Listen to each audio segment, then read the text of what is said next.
Bienvenidos a un nuevo episodio de Proyecto Salud. Mi nombre es Sandra Documet y hoy entrevistaremos a José Ignacio Beteta, presidente de la Asociación Contribuyentes del Perú y director del Centro de Desarrollo Integral. Bienvenido, José Ignacio. Hola, Sandra, ¿cómo estás? ¿Qué tal? Muy bien. Siendo un representante de los ciudadanos, cuéntanos un poco cuál crees que es el balance que realizas del acceso a la salud en el Perú. Es un país complicado, es un país difícil, con muchas zonas rurales, con mucha gente pobre. Lima es una cosa y las regiones son otra. Entonces hablar del acceso a la salud es hablar de las personas que no tienen acceso a nada y que supuestamente están asegurados universalmente, pero en verdad no reciben los tratamientos que deberían, ¿no?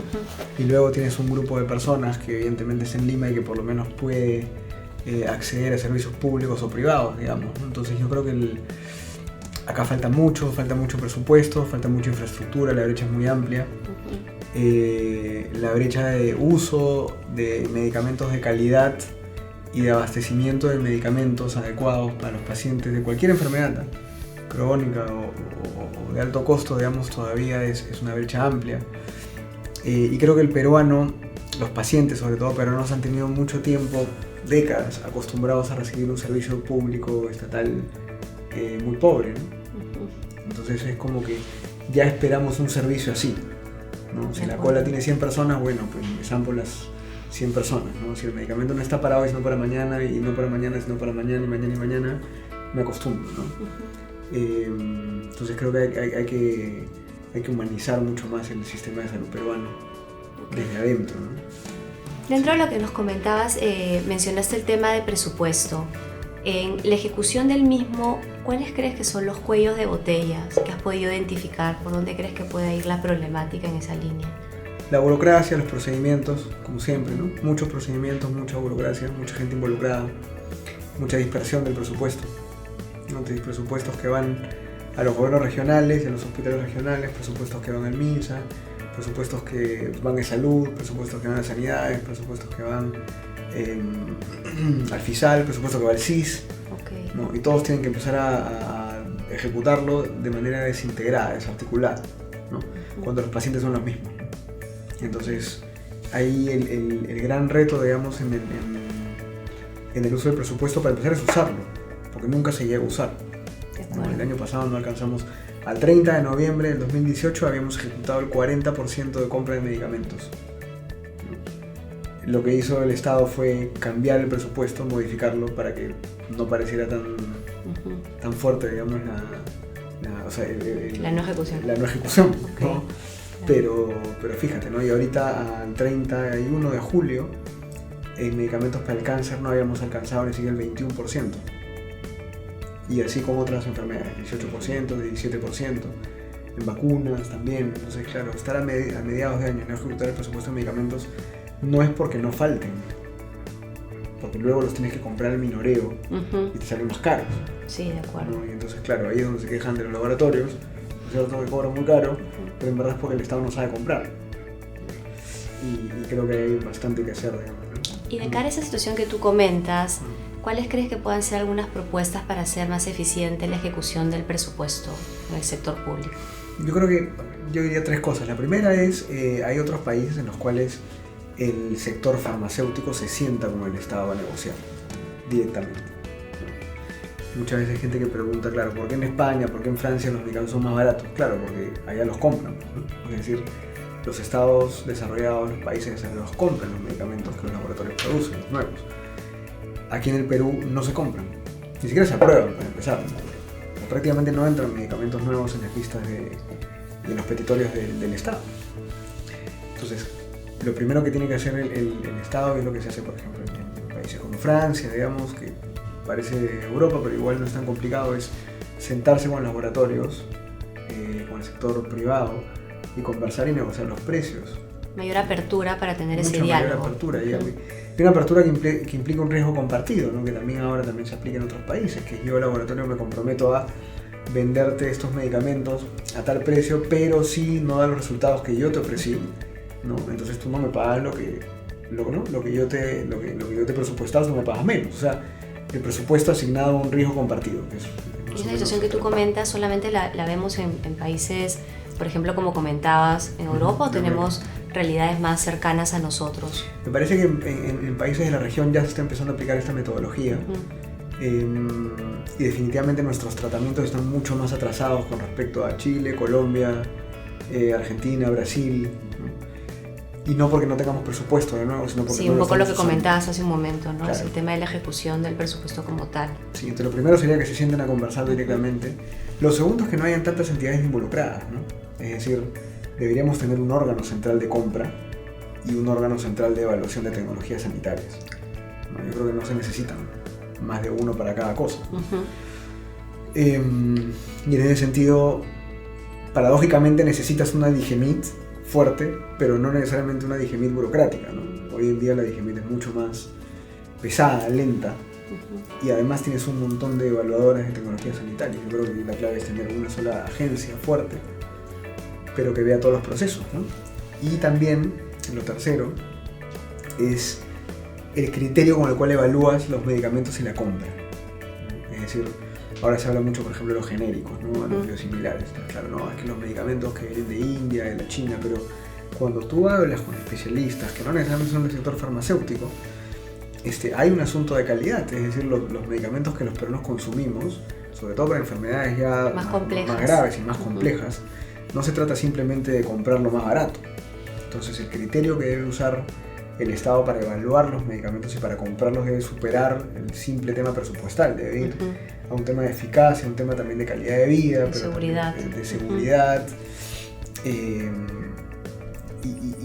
poniendo en el centro otra vez al paciente. De acuerdo. Sí. ¿Qué actores de la sociedad civil crees que deben ser parte de este reto, de este desafío para lograr un real acceso en el Perú en temas de salud? Yo creo que los pacientes, ¿no? La ciudadanía, ¿no? Es decir, claro, el sector privado y el Estado ya juegan un rol, de alguna forma ya conversan y ya tienen espacios de diálogo, pero falta mucho aquí en el Perú tener asociaciones de pacientes u organizaciones de la sociedad civil, valga la redundancia, organizadas, ¿no? Para este tema. Entonces, en Brasil, por ejemplo, las asociaciones de pacientes son muy fuertes, muy fuertes, pero tan fuertes que se sientan a conversar con el Estado, con lo que vendría a ser la agencia evaluadora de medicamentos. En Estados Unidos ni que decir, digamos, claro, ¿no? En Argentina, en México. Entonces son asociaciones de pacientes mucho más formadas, en Colombia, ¿no? Personas que han profesionalizado, digamos, su participación en el ámbito de la salud desde la sociedad civil. Aquí en el Perú eso no ocurre. O sea, las pocas asociaciones de pacientes que tenemos y que hacen muchos esfuerzos por participar en el escenario público, digamos, a veces son lideradas por personas que dedican tiempo parcial a eso, personas que no necesariamente tienen la formación adecuada para poder ser un interlocutor del Estado, ¿no? O personas que también son pacientes o tienen un familiar paciente, entonces tienen que dedicar su vida, claro, compartir a atender a sus familiares o a su familiar y además tratar de hacer algo de vocería, ¿no? ¿Qué crees que es lo que pueda faltar para poder llegar a tener una situación similar de nuestros pares aquí en Latinoamérica o en otros países, como comentas, como rol de asociación de pacientes en que sume a esto, ¿no? Mira, hay dos cosas. Una abona en favor de la asociación de pacientes, otra no tanto. La primera es el sector privado siempre ha tenido una relación con las asociaciones de pacientes interesante, de ayuda, de apoyo, que me parece que es totalmente válida. Sin embargo, ha sido una labor más de asistencia, digamos, en términos sociales o de ayuda, ¿no? Quizás las asociaciones de pacientes en el Perú, en países como el nuestro, requieren mayor capacitación, mayor formación y gente más joven, ¿no? Que participe de este tipo de organizaciones. Ahora, me preguntas a mí mi opinión personal, digamos, cada vez es más complicado porque la tecnología ha cubierto muchos espacios que antes las asociaciones de pacientes asumían, ¿no?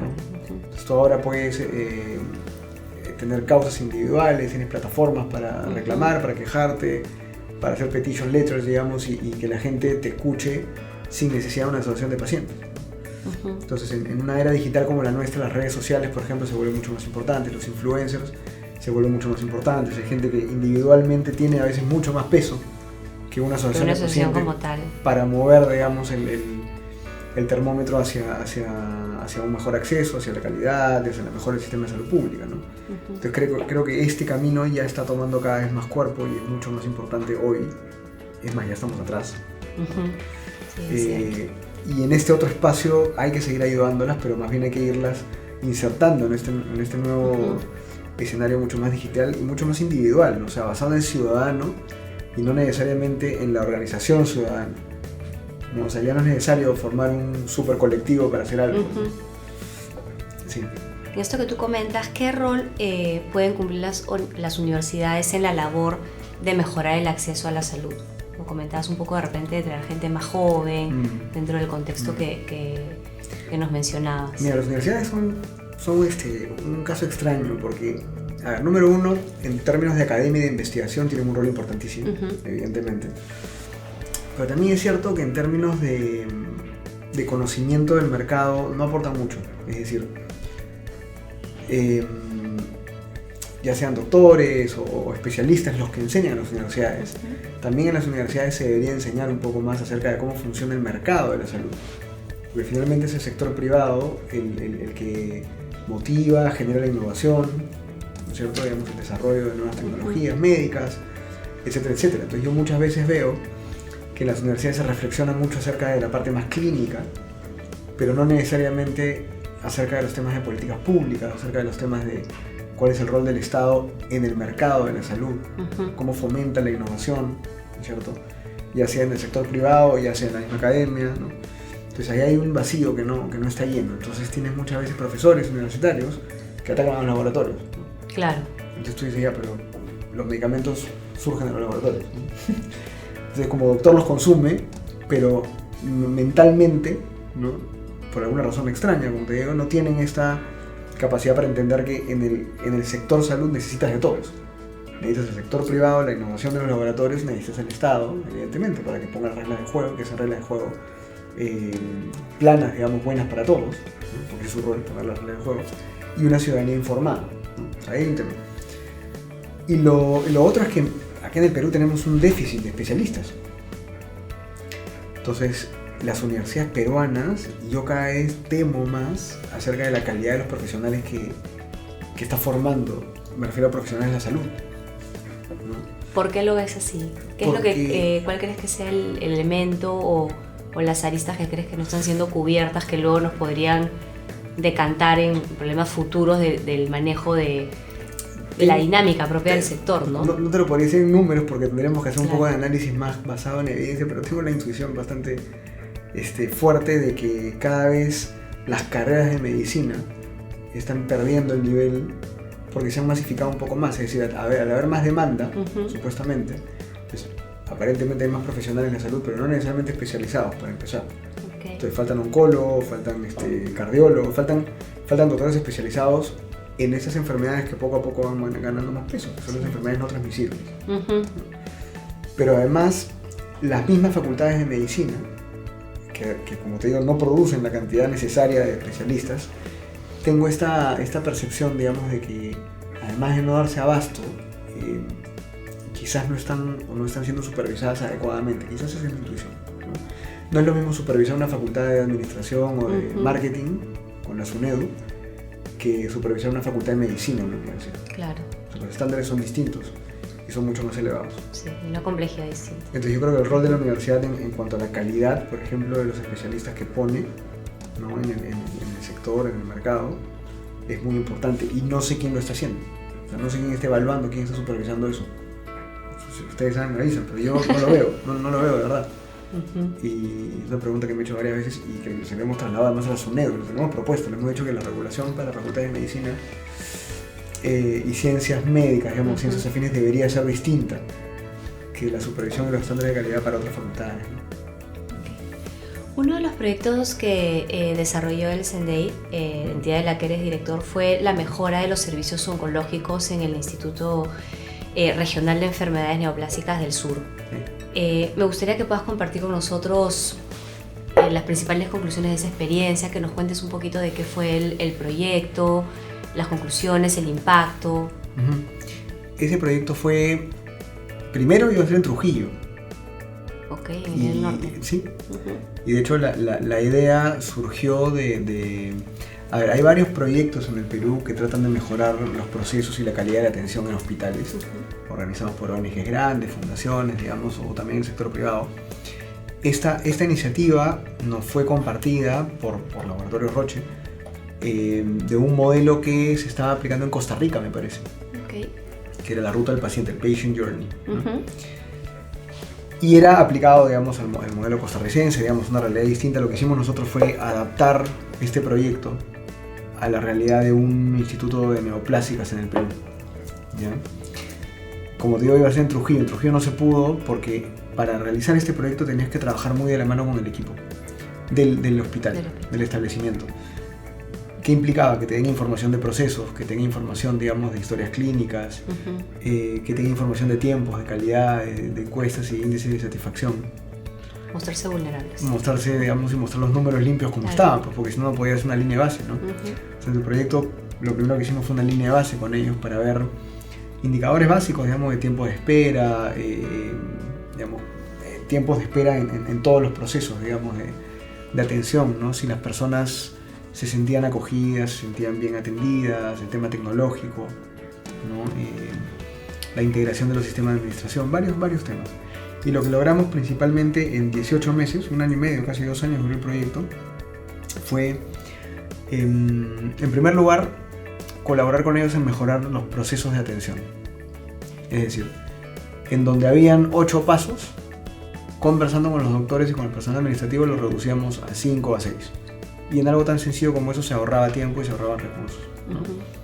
Procesos de admisión, procesos de farmacia, procesos de consulta o de sacar las citas, ¿no? Lo otro que hicimos fue reactivar el sistema de citas telefónicas, ¿no? Sensibilizamos a los pacientes mucho porque todos querían algún tipo de papelito. Entonces contratamos y creamos un sistema muy barato además, para que tú saques tu cita telefónicamente y luego te llegaba un mensaje de texto confirmándote con la cita. Los datos de la cita. Y luego al día siguiente, si no había sido, te decía que no había sido, ¿no? Y si había sido, te decía, oye, tu cita ha sido tal día, ha sido con éxito. O sea, te generaba vouchers, digamos, de atención digitales, ¿no? Y esto fue muy importante porque prácticamente cuando llegamos el 11% de los pacientes sacaba citas telefónicas y eso creció prácticamente al 60%. ¿No? ¿Y qué impacto tuvo eso en la ruta propia del paciente como tal? ¿En qué le facilitó? Muchísimo, porque para empezar ya no tenía que ir 2 veces al hospital, iba una, ¿no? Porque sacaba la cita desde su casa donde estaba y luego iba a su cita. Y no solamente gente que se atendía en Arequipa, sino que venía de ciudades... De acuerdo. Más alejadas y lo que implica venir por la cita y todo el impacto que eso tiene, ¿no? Sí. Lo otro que hicimos fue renovar los espacios, o sea, generamos todo un sistema de señalética en el hospital porque muchos de los pacientes que iban a este hospital eran personas que venían de zonas rurales. Entonces, ya para ellos ya era difícil ubicarse en un espacio así. Entonces, generamos todo un sistema de señalética tipo aeropuerto, digamos, en el piso. Y también ahí el indicador fue interesante porque, claro, muchas de estas personas cuando llegaban le pedían dirección a un personal del establecimiento. Con lo cual, si tú ibas sumando, era un montón de horas hombre, porque entonces tenía que venir el administrativo o la enfermera o el mismo doctor y acompañar a la persona para que vaya. Y con este sistema de señalética eso se redujo también un montón y la gente ya no se perdía en el hospital para empezar. Buenísimo, ¿no? Claro. Reubicamos algunos consultorios, reubicamos la farmacia, reubicamos el área de admisión. Entonces lo que más nos llamó la atención fue que logramos que los doctores trabajaran las horas que debían trabajar. Entonces, explicando un poquito cómo funciona la legislación laboral de los doctores en el Estado, ellos no pueden trabajar más de 6 horas al día, tienen un tiempo para capacitación y administración, y entonces horas útiles les quedan 4 horas. En esas 4 horas, de alguna forma, se les pide que atiendan un tiempo determinado, entre 15 o 20 minutos a cada paciente. Es como que el tiempo que el Estado te pide como promedio, ¿no? Pero lo que los doctores muchas veces hacían, no todos evidentemente, pero muchos de ellos, era darle un poco la vuelta a la norma y decían, bueno, cuando atienda una cantidad de pacientes al día, 10 o 12, ya terminé mi trabajo. Entonces, los doctores en ese establecimiento, muchos de ellos llegaban 8 de la mañana, no marcaban, a veces tarjeta, y luego a las 9, 9 y media se iban. Y claro, ya se iban a sus consultas médicas privadas o a la otra clínica o al otro hospital, ¿no? Era complicado, no todos, repito, pero sí habían varios. Entonces eso te limitaba mucho la cantidad de horas de citas que podías entregar. Entonces tenías pacientes que esperaban mucho tiempo, en días, ¿no? O sea, semanas. Para poder encontrar un espacio en ese lapso de hora y media. Exactamente, porque efectivo, los doctores que era se repartían diario. el tiempo, ¿no? Pero también es cierto que si tú, por ejemplo, llegabas antes, ¿no? En la mañana a sacar cita, no te dejaban sacar cita después de las 10 de la mañana. No. Por alguna razón. Simplemente porque a las porque 10 de la hacían- mañana, como ya casi todos o varios ya se Ya. estaban yendo, entonces ya no te permitían sacar citas a esa hora. Entonces hicimos todo un trabajo de sensibilización con los doctores, con el equipo de oncólogos, y ellos mismos empezaron a decir, ya, ok, bueno, ya. De 8 a 10, de 8 a 12, de 10 a 12, ¿no? Entonces empezamos a ampliar los horarios de trabajo efectivo, pero además ampliamos el horario en los que cualquier paciente de manera presencial podía ir y sacar una cita, que como te decía, por alguna razón no se podía, ¿no? Fue muy complejo ese cambio adaptativo, por decirlo de alguna forma, con los médicos, de cara a que un poco venía siendo una costumbre, una forma de manejo y de trabajo, ¿no? Sí, a ver, sí hubo complicaciones, pero más de las complicaciones, digamos, de los doctores que no querían participar del proyecto y seguían haciendo las cosas como las hacían antes. Pero claro, mientras más doctores se sumaban, era más difícil para ellos no ser parte no integrarse en el nuevo esquema, ¿no?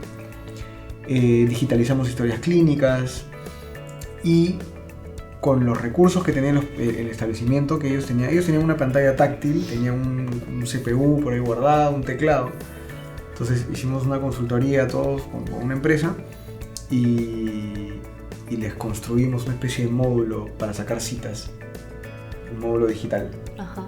Entonces ya tenían 3 formas de sacar citas.